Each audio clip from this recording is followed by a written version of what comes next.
সরকার গায়ের জোরে ইশরাক হোসেনকে মেয়র হতে দিচ্ছে না, এমন মন্তব্য করেছেন বিএনপির সিনিয়র যুগ্ম মহাসচিব রুহুল কবির রিজভী।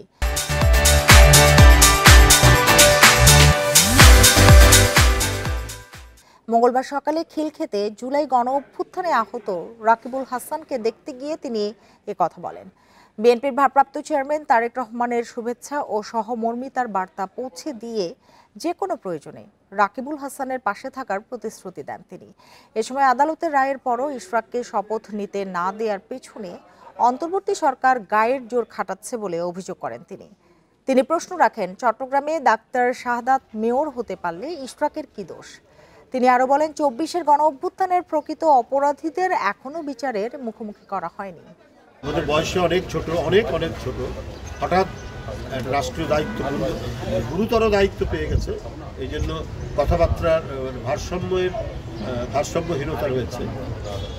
তো সে তো আদালতের রায় নিয়ে কাজ করছে, সে তার শপথ দেওয়ার কথা, কিন্তু সরকারের পক্ষ থেকে গায়ের জোর খাটানো।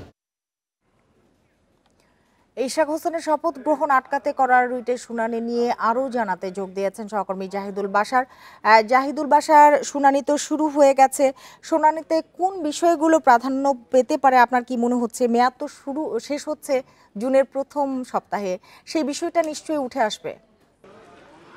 সিমি, ধন্যবাদ। দেখুন, এই বিষয়টি আজকে আদালতে এতটা গুরুত্ব দেওয়া হয়েছে, এটা কিন্তু সেই 1টা থেকে এতক্ষণ পর্যন্ত শুনানি চলছিল। আদালত সাধারণত যে সময় উঠে যান দুপুরে লাঞ্চের জন্য, সেই সময় ওঠেননি, অনেকটা সময় শুনানি হয়েছে। এখন দুপুরে লাঞ্চ ব্রেকে গেছেন আদালত এবং তার পরবর্তীতে আবার আরেকটি গুরুত্বপূর্ণ মামলা আছে। তারপরে 4টা 10-এ এই মামলার কিন্তু আবার, অর্থাৎ এই রিটের উপরে আবার শুনানি হবে এবং এই শুনানিতে বিএনপির যারা আইনজীবী রয়েছেন, অর্থাৎ ইশরাকের পক্ষে সুপ্রিম কোর্ট বার সমিতির সভাপতি ব্যারিস্টার মাহবুব-উদ্দিন খোকন সহ যারা রয়েছেন তারা, এবং পিটিশনারের পক্ষে যে লয়ার রয়েছেন, একেবারে বলতে গেলে শুনানিও কিন্তু বেশ জমজমাট শুনানি হয়েছে। প্রথমে ইশরাকের বিরুদ্ধে যিনি এই রিট পিটিশন করেছেন তার যে আইনজীবী, তিনি অনেকগুলো সাবমিশন তুলে ধরেছেন, সেখানে গুরুত্বপূর্ণ অনেকগুলো বিষয় এসছে। যেহেতু বিএনপির পক্ষে বা ইশরাকের পক্ষে আইনজীবীর শুনানি এখনো বাকি আছে, সুতরাং তার খানিকটা এসেছে। আমরা যদি প্রথম শুনানির কথা বলি, যে পিটিশনার যে ভুলগুলো তুলে ধরেছেন, তিনি এখানে দুটো বিষয় খেয়াল করতে হবে। তিনি কিন্তু পিটিশনের 2টা বিষয় উল্লেখ করেছেন। এক হচ্ছে ইশরাককে কেন শপথ পড়ানো যাবে না, এবং ইশরাককে মেয়র নির্বাচিত ঘোষণা করে যেই বিচারক, অর্থাৎ নির্বাচন ট্রাইব্যুনালের যেই বিচারক অধস্থান আদালত থেকে রায় দিয়েছেন, সেই রায়ে কি ভুল করেছেন, সেই ভুলগুলো প্রমাণিত হলে তার শাস্তির জন্য আবেদন জানানো হয়েছে এই হাইকোর্টে। সেখানে যে বিষয়গুলো এসেছে, যেমন তিনি এই যে নির্বাচনে তার পক্ষে যেই মামলাটি দায়ের করেছিলেন, তিনি বলতে চেয়েছেন, আইনজীবী বলেছেন যে তিনি কোথাও বলেননি যে পুনরায় ভোট গণনা করলে তিনি ভোট বেশি পেয়েছেন বিধায় তিনি আবার নির্বাচিত হবেন। এই কথাটি তার ওই আবেদনে কোথাও ছিল না, অর্থাৎ তিনি নিজেই সন্দিহান ছিলেন যে তিনি ভোট বেশি পেয়েছেন কি কম পেয়েছেন, একটি বিষয়। দ্বিতীয় হচ্ছে, তিনি যে আবেদনটি করেছেন, সেই আবেদনে এই ইলেকশন হয় 1-2-2020 সালে, কিন্তু সেই আবেদনে প্রত্যেকটা আবেদনের ভিতরে তারিখ ভুল ছিল, 1-2-2021 ছিল। এ আরেকটি বিষয়। তিনি বলেছেন ইশরাকের আবেদনে যেই বিষয়গুলো এসেছিল, যে তার নির্বাচনের ক্ষেত্রে তার কর্মীদের মারধর করা হয়েছে, তার এজেন্টদেরকে নির্বাচন পরিচালনায় বাধা দেওয়া হয়েছে, কিন্তু কোথাও সাক্ষী পর্যায়ে যাদেরকে বাধা দেওয়া হয়েছে, যাদেরকে মারধর করা হয়েছে, তাদেরকেও এখানে সাক্ষী দিতে আসেননি।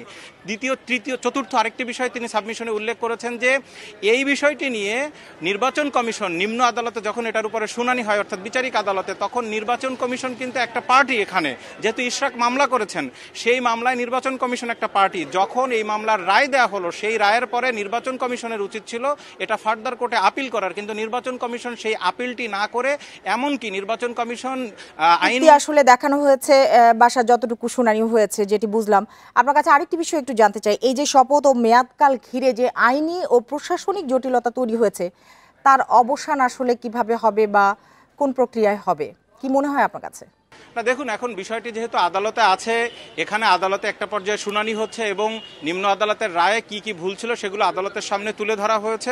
হাইকোর্টের দিকে এখন অনেকেই তাকিয়ে আছেন, এবং এই যে আদালত আবার কিছুক্ষণ পরে আবার বসবে, এর মূল কারণ হচ্ছে ইশরাকের পক্ষের আইনজীবীরা তুলে ধরেছেন যে 26শে মে এটি হচ্ছে তার যেই শপথ পড়ানোর গেজেট অনুযায়ী, গেজেট থেকে যেই মেয়াদের মধ্যে শপথ পড়ানোর কথা, সেই শেষ দিন। সুতরাং এর ভিতরে দ্রুত একটা নিষ্পত্তি উচ্চ আদালত থেকে হওয়া দরকার। তো উচ্চ আদালতে এটার আজকে আমরা যেটি ধারণা করছি, যেহেতু ফার্দার আবার কোর্ট বসছে, সুতরাং এটির আজকে কোনো একটা আদেশ আসবে বা এটি নিষ্পত্তি হয়তো আজকেই হয়ে যাবে এবং সেটি হয়ে গেলে অনেক জটিলতায় কিন্তু কমে যাবে আমরা যেটি ধারণা করছি।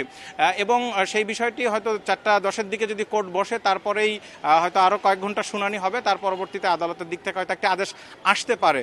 এখন এই যে জটিলতার বিষয়গুলো আসছে, এখানে কিন্তু বিএনপির আইনজীবীরা একটি বিষয় তুলে ধরছেন, যেহেতু রিট পিটিশন যিনি করেছেন, পিটিশন করা হয়েছে জনস্বার্থে মামলা করা হয়েছে, তাহলে এখানে জনস্বার্থে যিনি পিটিশনার তার কি ধরনের উপকার হচ্ছে যদি ইশরাককে শপথ না দেওয়া হয়, আবার ইশরাক শপথ যদি নেন সেক্ষেত্রে বা কি ধরনের সমস্যা হচ্ছে, কার সমস্যা হচ্ছে, ব্যক্তি পিটিশনারের সমস্যা হচ্ছে, ঢাকাবাসীর কি ধরনের সমস্যা হচ্ছে বা উপকার হবে, এই বিষয়গুলো পিটিশনারের ভিতরে অনেকগুলো বিষয়ই আসলে সামনে আসবে। জাহিদুল বাশার, আপনাকে অনেক ধন্যবাদ আমাদের সাথে যোগ দেওয়ার জন্য।